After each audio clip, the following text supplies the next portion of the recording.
What if the one who saved her didn't wear a cape, but had fur, fangs, and a past filled with scars?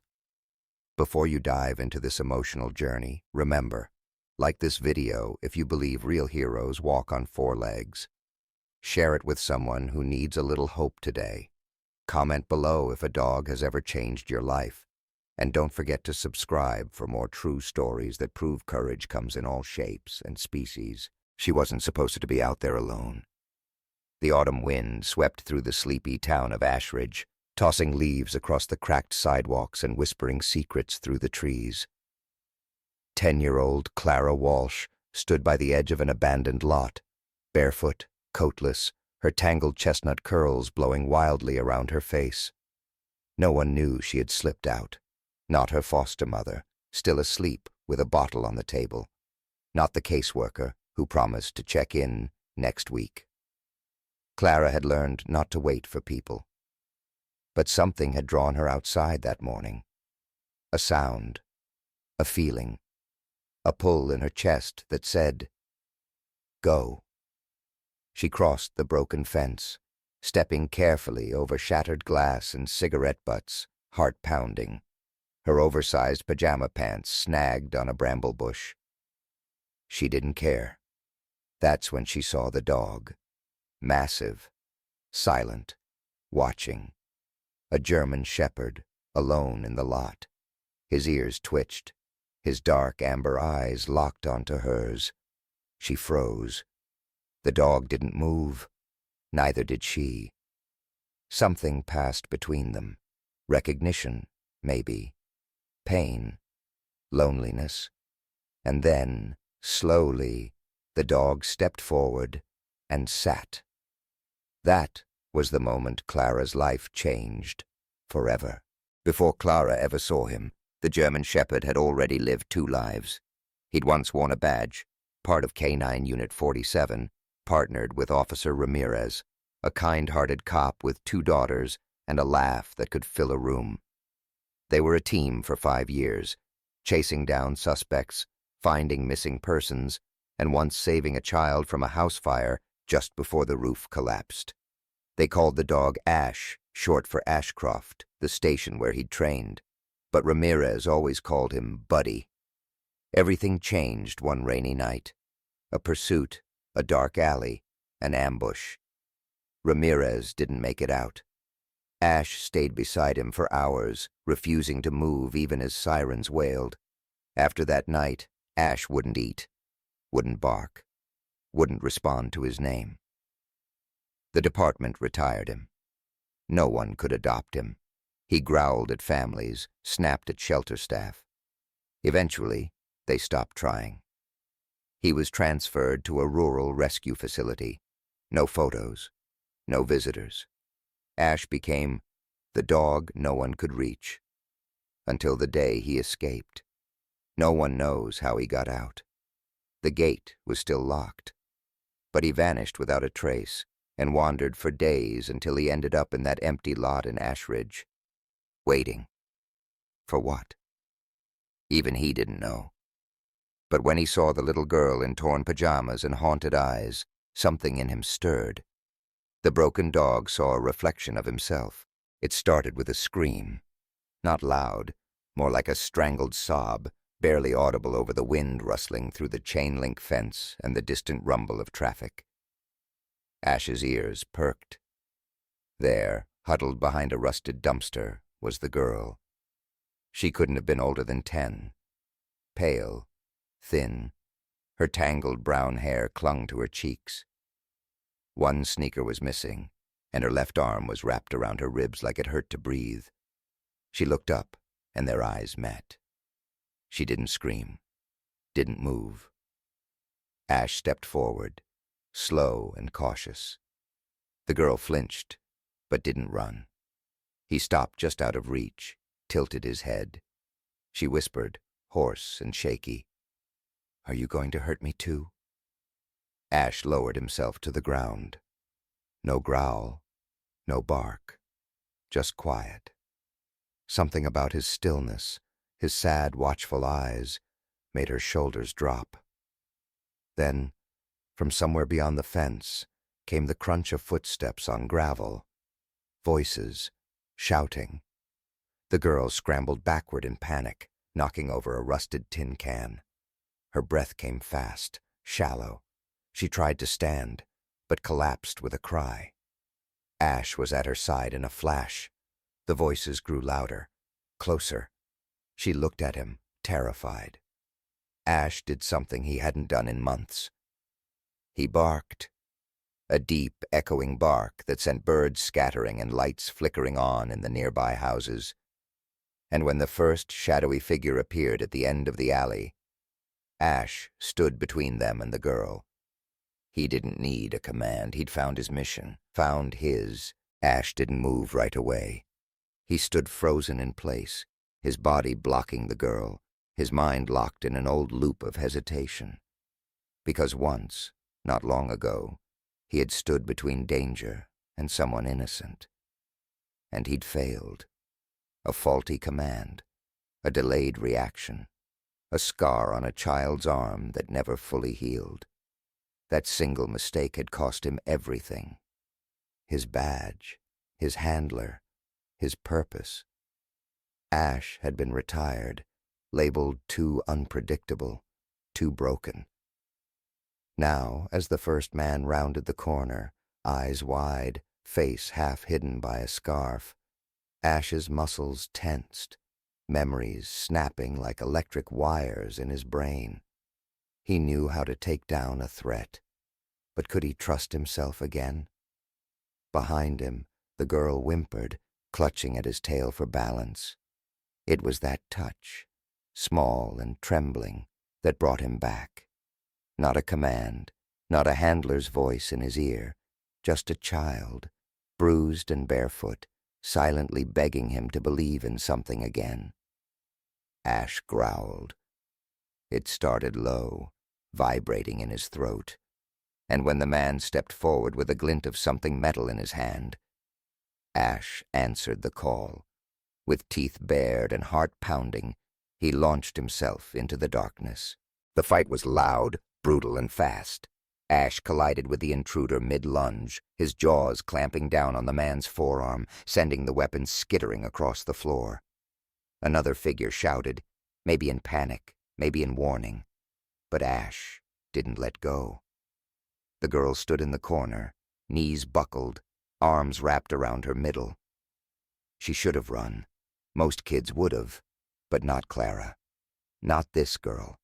When the second man moved toward Ash with a raised plank of wood, Clara did something that froze them all. She stepped forward, just one step. But it was enough. Enough to distract the attacker. Enough for Ash to twist, release, and spring again. This time he pinned the man to the ground, his snarl like thunder. The room was silent after that. Just Ash's heavy breathing, the girl's quiet sobs, and the broken sound of someone whispering, "It's over." When officers finally burst in, led by Clara's tear-streaked mother, Ash was still standing guard.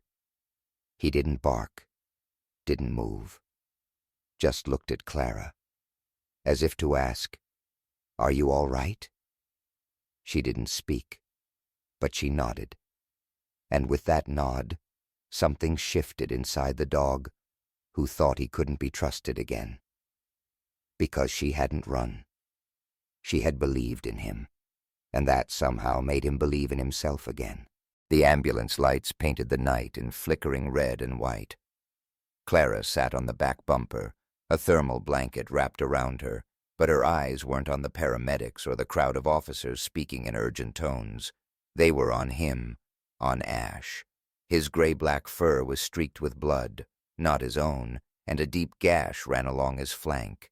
But he stood tall, unmoving, his amber eyes locked on Clara, like she was the only thing anchoring him to this world. A medic moved to examine her, but she flinched. Until Ash stepped closer. He didn't growl or bark. He just nudged her hand with his muzzle. And somehow that calmed her more than any sedative could. "Whose dog is that?" someone asked. "He's not ours," an officer replied. Used to be K-9. Was retired after a failed mission. Too dangerous, they said.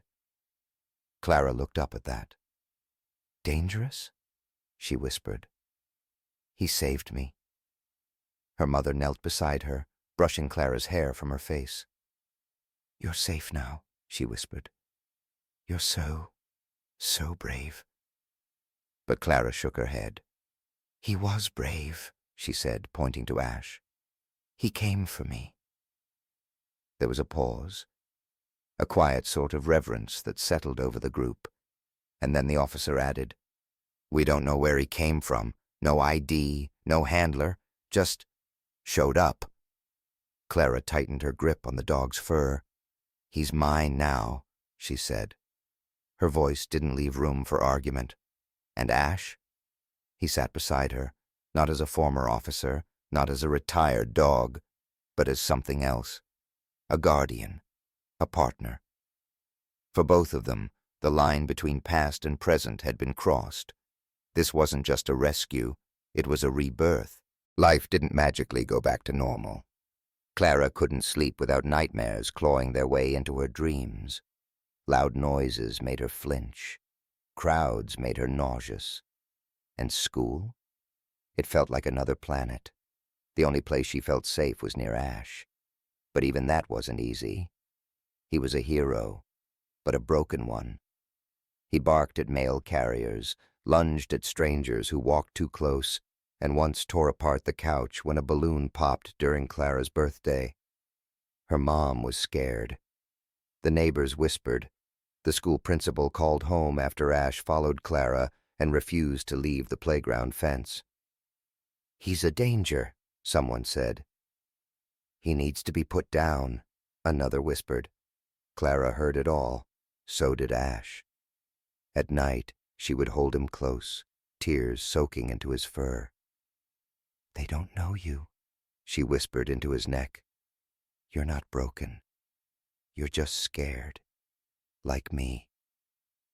But it wasn't just others who were the enemy. Doubt crept in. Could she really keep him? Could love alone fix something so damaged? Her mom tried to be understanding. She really did.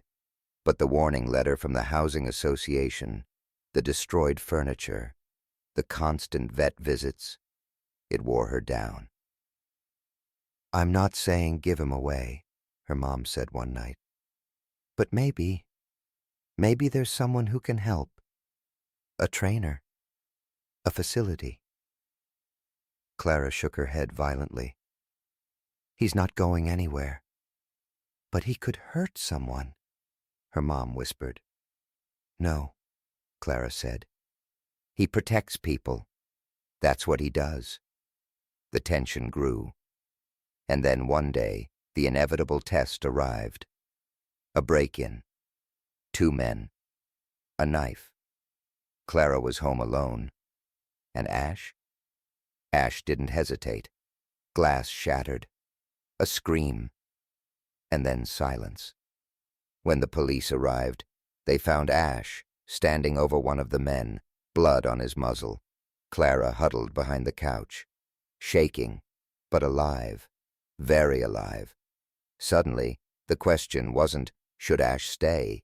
It became, why didn't we listen to the girl who believed in him from the start? Clara had passed the test. So had Ash. Together, Ash was hailed a hero again. Local news covered the story. Retired police dog foils break-in, saves young girl. The police chief visited. So did the mayor. People who once whispered now clapped when Clara walked by with Ash. But for Clara, it wasn't a victory parade. It was the beginning of a storm. Because while Ash had saved her life, the authorities now had questions. Why was a dangerous dog, retired, aggressive, unpredictable, living in a home with a child? Why wasn't he in a sanctuary? Why hadn't her mother reported the escalating incidents earlier? The incident triggered a legal review. There was talk of removing Ash, for his safety, for public safety. Assessment, they called it. Clara called it betrayal. She wasn't just fighting for her dog. She was fighting for everything he had given her. Courage, purpose, connection. He wasn't just a dog. He was the reason she got out of bed. The reason she walked into school even when her hands trembled. The thought of losing him cracked something in her chest. But she wasn't a little girl anymore. Not after everything they had been through. She asked for a hearing. Not just any hearing. A full review with testimony. It was unheard of. A child requesting to testify. But Clara didn't care. She had a voice now, and she was going to use it. She wrote her own statement, practiced every word. Ash sat beside her as she read it aloud, his head on her knee. "I won't let them take you," she whispered. Ash blinked, slow and steady, as if he understood, as if he believed her. The hearing was set for the following week. Clara would have to face a room full of adults, experts, lawyers, all with polished shoes and polished arguments. But none of them had been there in that house. None of them had heard the shatter of glass. None of them had felt the silence that came after Ash growled and saved her life. She had one shot, and she was ready. The courtroom smelled like old paper and coffee. Clara sat at the child-sized witness table, legs swinging, back straight, fingers clenched tightly around her handwritten statement. Her mother sat behind her, pale and tense. Ash wasn't allowed inside, but his absence felt loud. Opposite her, 3 panel members, a behaviorist, a child services representative, and a judge with rimless glasses and a voice like gravel. "Clara Dawson," he said, "you may proceed when ready." She stood, and for a second she couldn't speak. She saw their faces, doubtful, waiting, heard the ticking of a clock, felt the weight of every whispered word said behind their backs these past weeks. But then she saw Ash in her mind, how he'd stood between her and the intruder, how he'd slept at her feet that night, how he hadn't left her when everyone else had been too afraid to come close. And her voice came, clear. "I know he's not perfect," she began. "Ash has scars, just like me, but he never hurt anyone who didn't deserve it. He protected me when no one else could." She looked directly at the behaviorist. "I'm not a dog expert, but I know loyalty, I know love, and I know safety. I have never felt safer than I do with Ash." The judge leaned in. "Clara, some people say dogs with a history like his are too unpredictable to live in homes. What do you say to that?" Clara didn't flinch. "I say people are unpredictable too, but we still believe in second chances." Silence. The room was still. One of the panel members blinked quickly, like he was holding back emotion. Clara sat down and waited. Minutes passed, then hours, and finally, the verdict. Ash would be allowed to stay. No relocation, no sanctuary, no separation. He was officially designated a therapeutic support animal under Clara's guardianship. Her eyes filled with tears, so did her mother's. Outside, waiting in the car, Ash perked up when Clara opened the door. She didn't say anything, just knelt and buried her face in his neck. Ash let out a low, contented rumble. He knew. They both did. They had walked through fire and come out unbroken. Life didn't go back to normal after the courtroom. It became something better, something fuller. Clara and Ash were inseparable now, not out of necessity, but out of choice. They walked to school together every morning, Ash proudly wearing his new blue vest labeled Support Companion. Kids who once whispered in fear now crossed the street just to pet him. He let them. Clara watched him soften. She softened too. Her nightmares didn't vanish, but they lost their grip. When the shadows returned at night, Ash would nudge her awake, lay his head on her lap, and just breathe. Steady, grounding. She called it the heartbeat trick. It worked better than any therapy. And then something unexpected happened. Clara started writing, stories at first, then poems, then a speech. Her school invited her to share it at an assembly on resilience.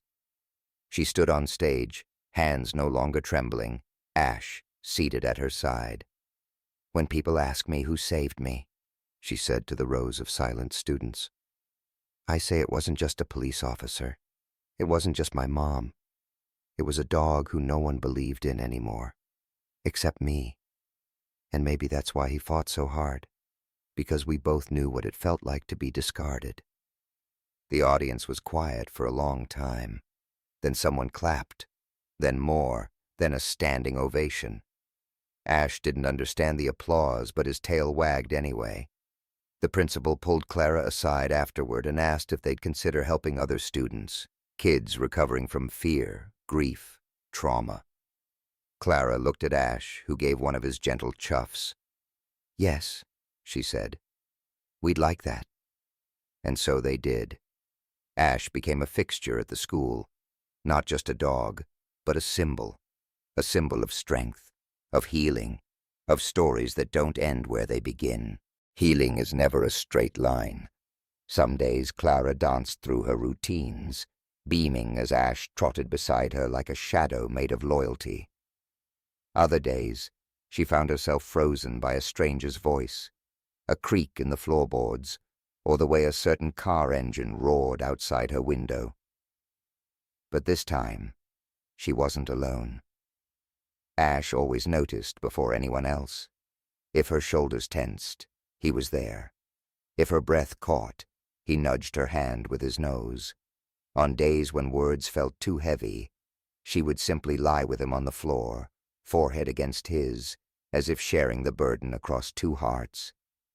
And Ash? He changed too. His reactions softened. The scars didn't vanish, but the twitch in his eye when someone raised their voice slowly faded. He was no longer the dog who flinched. He was the dog who guided. Together they became something new, partners in recovery, warriors with wounds. When Clara was asked to participate in a district-wide youth panel on trauma awareness, she hesitated. The auditorium would be big, the audience bigger. But Ash looked at her with that steady gaze, the one that had never let her fall. She whispered, "Okay, let's do it." On stage, she told not just her story, but his too. How a dog discarded by the system, labeled too aggressive to serve, became the reason she could sleep again. How two broken spirits didn't fix each other, but learned how to live beautifully, even in their cracks. There were tears in the crowd, but also hope. And when they walked off stage, a mother approached with her son, his hand gripping hers, his eyes hollow from a recent loss. Clara knelt beside him. "This is Ash," she said gently. "He's really good at helping with hard days." The boy looked at the big German shepherd, who lowered his head to meet him at eye level. And then, slowly, the boy smiled. Clara never set out to be a symbol of anything. She was just a girl who survived. But what she brought back to the world was something far greater than survival. She brought proof. Proof that scars can become stories, not shackles. That healing doesn't always come from professionals or pills, but sometimes from a heartbeat that matches yours, on 4 legs. Ash became more than a companion. He became a beacon. Together, they visited hospitals and community centers. Clara spoke to teens lost in their silence. Ash listened the way only a dog can, with complete presence and no judgment. They launched a program called Echo Paw, pairing retired K9s with children facing trauma. Ash was its face. On every poster, his amber eyes stared forward with quiet power. And Clara, She stood beside him, no longer hiding behind long sleeves or downcast eyes. She spoke to rooms filled with hurt and lit them up with something raw and real. Her life didn't return to what it was before the woods. It became something better, stronger. Her home was modest, just her, Ash, and a porch that always caught the morning sun. Photos of their journey lined the walls. One, in particular, sat above the fireplace. 10-year-old Clara, wrapped in a blanket, sitting on the ground beside Ash in that forest clearing, the moment they were found. Her eyes were red, her hair tangled, but her hand clutched his fur like it was the only real thing in the world. And it was. People often asked her, "Do you think you would have made it without him?" She never answered right away. She'd smile, look at Ash, now older, but still watchful, and say, "Maybe, but not like this." Then she'd add quietly, "He didn't just save my life. He gave it meaning." And Ash? He'd rest his head on her feet, content. Because heroes don't need medals. Sometimes they just need someone to believe in them.